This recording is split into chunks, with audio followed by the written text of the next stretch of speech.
ശനിഗ്രഹം ഒരു രാശിയിൽ നിന്ന് അടുത്ത രാശിയിലേക്ക് മാറാൻ ഏകദേശം 2.5 വർഷമെടുക്കും. ശനി നിങ്ങളുടെ ജന്മരാശിയുടെ നിങ്ങൾ ജനിച്ചപ്പോൾ ചന്ദ്രൻ നിന്ന രാശി തൊട്ടുപുറകിലെ രാശിയിലും ജന്മരാശിയിലും തൊട്ടടുത്ത രാശിയിലുമായി സഞ്ചരിക്കുന്ന മൊത്തം 7.5 വർഷത്തെ കാലഘട്ടത്തെയാണ് ഏഴര ശനി സാഡേ സാത്തി എന്ന് വിളിക്കുന്നത്. ഇതിനെക്കുറിച്ച് ലളിതമായി താഴെ വിവരിക്കുന്നു. 1. എങ്ങനെയാണ് ഏഴര ശനി കണക്കാക്കുന്നത്? ഒരു വ്യക്തിയുടെ ജന്മരാശിയെ അടിസ്ഥാനമാക്കിയാണ് ഇത് കണക്കാക്കുന്നത്. ആദ്യഘട്ടം കയറ്റശനി. ചന്ദ്രൻ നിൽക്കുന്ന രാശിയുടെ തൊട്ടുമുൻപിലെ രാശിയിൽ ശനിയെത്തുമ്പോൾ ഏഴര ശനി തുടങ്ങുന്നു. 2.5 വർഷം. രണ്ടാം ഘട്ടം ജന്മശനി. ശനി സ്വന്തം രാശിയിലൂടെ സഞ്ചരിക്കുന്ന കാലം. ഇതാണ് ഏറ്റവും കഠിനമായി കണക്കാക്കപ്പെടുന്നത്. 2.5 വർഷം. മൂന്നാം ഘട്ടം ഇറക്കശനി. ചന്ദ്രൻ നിൽക്കുന്ന രാശിയുടെ തൊട്ടടുത്ത രാശിയിൽ ശനി സഞ്ചരിക്കുന്ന കാലം. 2.5 വർഷം. ഈ 3 ഘട്ടങ്ങളും കൂടി ചേരുന്നതാണ് 7.5 വർഷം.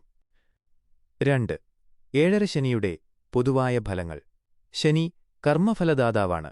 അതുകൊണ്ട് നാം ചെയ്യുന്ന പ്രവൃത്തികളുടെ ഫലം ഈ കാലയളവിൽ അനുഭവിക്കേണ്ടിവരുമെന്നാണ് വിശ്വാസം.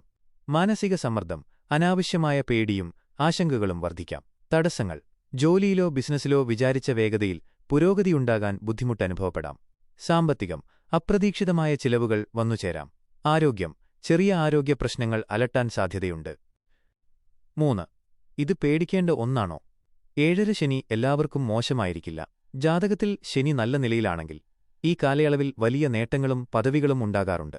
കഠിനാധ്വാനം ചെയ്യുന്നവർക്കും സത്യസന്ധമായി ജീവിക്കുന്നവർക്കും ശനി ദോഷം കുറവായിരിക്കും. 4. പരിഹാരമാർഗങ്ങൾ. ദോഷഫലങ്ങൾ കുറയ്ക്കാൻ ജ്യോതിഷത്തിൽ പറയുന്ന പ്രധാന കാര്യങ്ങൾ ഇവയാണ്. ശിവഭജനം. ശനിയാഴ്ചകളിൽ ശിവക്ഷേത്ര ദർശനം നടത്തുക. ശാസ്താഭജനം. ശനിയാഴ്ചകളിൽ അയ്യപ്പന് നീരാജനം എള്ളുതിരി കത്തിക്കുന്നത് ഉത്തമമാണ്. ഹനുമാൻ ചാലിസ. ഹനുമാനെ ഭജിക്കുന്നത് ശനിദോഷം കുറയ്ക്കാൻ സഹായിക്കുമെന്ന് വിശ്വസിക്കപ്പെടുന്നു. സേവന പ്രവർത്തനങ്ങൾ. പാവപ്പെട്ടവരെ സഹായിക്കുന്നതും മുതിർന്നവരെ ബഹുമാനിക്കുന്നതും ശനിയെ പ്രീതിപ്പെടുത്താനുള്ള വഴികളാണ്. ഈ വീഡിയോ നിങ്ങൾക്ക് ഉപകാരപ്പെട്ടുവെങ്കിൽ ദയവായി ലൈക്ക് ചെയ്യുക. നിങ്ങളുടെ സുഹൃത്തുക്കളിലേക്കും ഇത് ഷെയർ ചെയ്യുക. ഇതുപോലുള്ള കൂടുതൽ വീഡിയോകൾക്കായി ഈ ചാനൽ ഇപ്പോൾ തന്നെ സബ്സ്ക്രൈബ് ചെയ്യൂ.